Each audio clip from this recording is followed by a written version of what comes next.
Yes, I'm your host, Paul Chappell, and today I'm reviewing First Man starring Ryan Gosling as Neil Armstrong, directed by Damien Chazelle.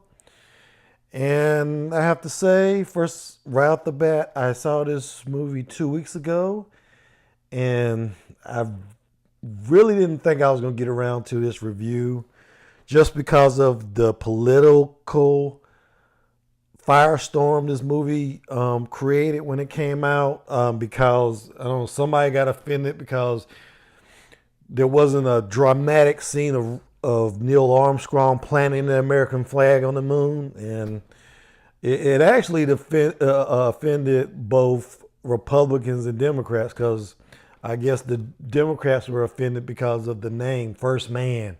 Oh, you can't have a movie with man in the title. So maybe it's unfair to say the Democrats, feminists were offended. You know, one day it's just going to be illegal to be a man, I think. But there I go, getting into politics.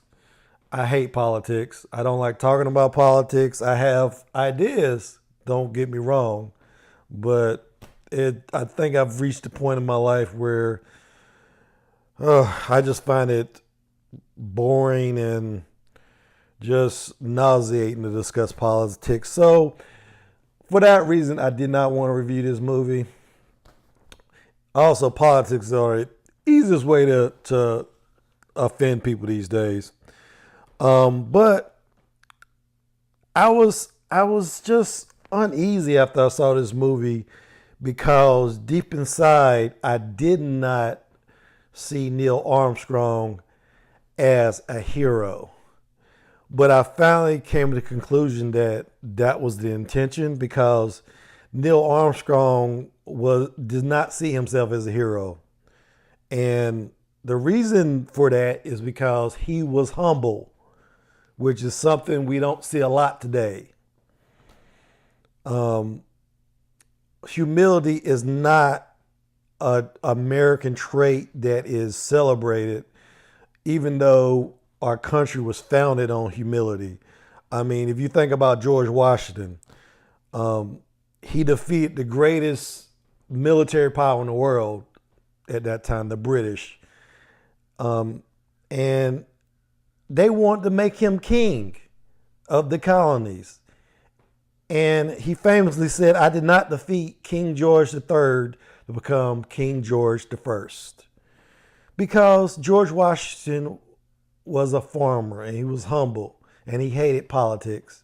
He went back to his farm until later he was called to serve his country. And what did he do? He became our first president because everyone knew he was a humble man who would work for the people and not for himself. And we've lost that as a country. We've lost that. A good example is superhero movies. When they did the recent reboot of Superman, Zack Snyder did not know what to do with Superman. He did not think that Superman would work in our contemporary climate because we do not respect humility.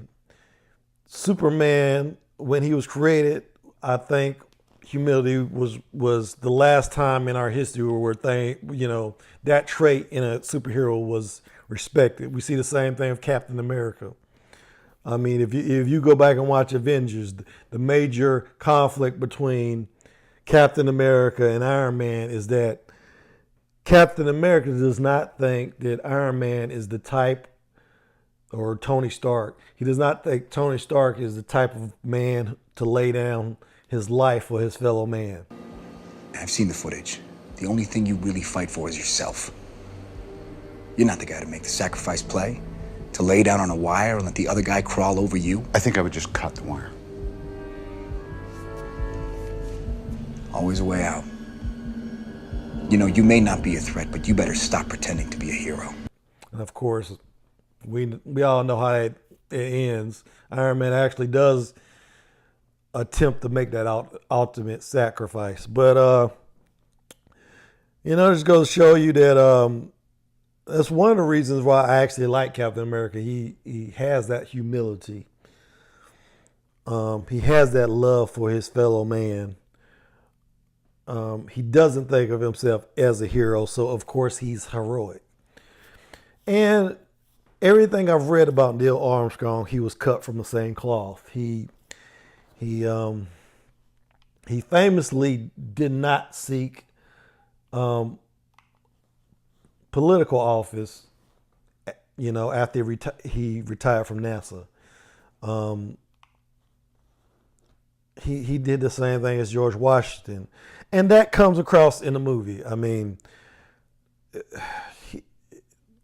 he's not cursing and quipping throughout the movie like some crazy, deranged cop. He's not.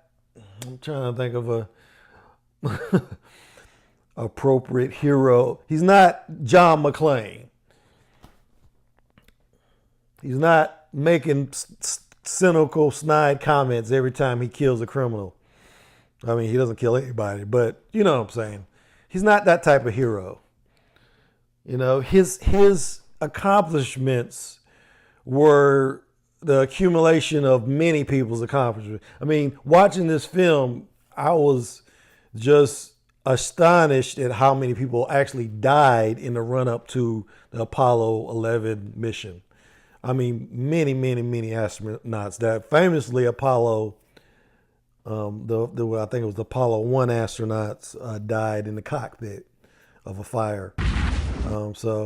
I think he realized that he was just one of a greater number of people that made the first moon landing happen. I mean, and famously he said, "That's one small step for man, one giant leap for mankind." He did not say it's one small step for America. He didn't say that. He didn't make it political. He saw it as he should have seen it, as a step for humankind, not just his particular people, his particular ilk, for humankind, mankind. So that comes across in this movie. Of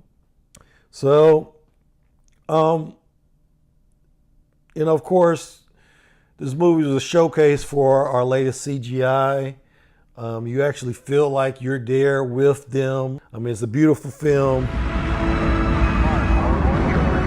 One thing I will say, the one criticism that was also lobbed against the movie was the fact that they didn't actually have any Americans in the title role. But I just saw that as just another example of how this accomplishment, this going to the moon was more than an American achievement. It was an achievement for humankind. You got a Canadian playing the main part, Ryan Gosling. You got Claire Foy playing his wife. She's a British actress famous for The Crown. You got an Australian actor playing as one of his friends, Jason Clarke, playing Ed White in the movie. But there's a lot of foreigners playing the American parts, which I guess goes to show you it's very easy playing an American. Maybe we aren't as unique as we think we are. Quite possibly. I know, probably treason for me to say that. But during the time that NASA was spending literally billions on these space missions, we had hunger in the United States. And that's something to think about. What's more important? But there's also a clip in the movie of John F. Kennedy saying, "We choose to go to the moon in this decade and do the other things, not because they are easy, but because they are hard." So I do think that the effort, the lives lost, was necessary. It's necessary for us to, progress and get better and make those technological leaps, because it's ultimately is going to be good for humankind, hopefully. So all the politics, We need to leave that. If we're going to make, I mean, I don't want to give up on my soapbox, but I guess I am at this point. But if we're going to make any kind of progress as a human race, we have to get beyond these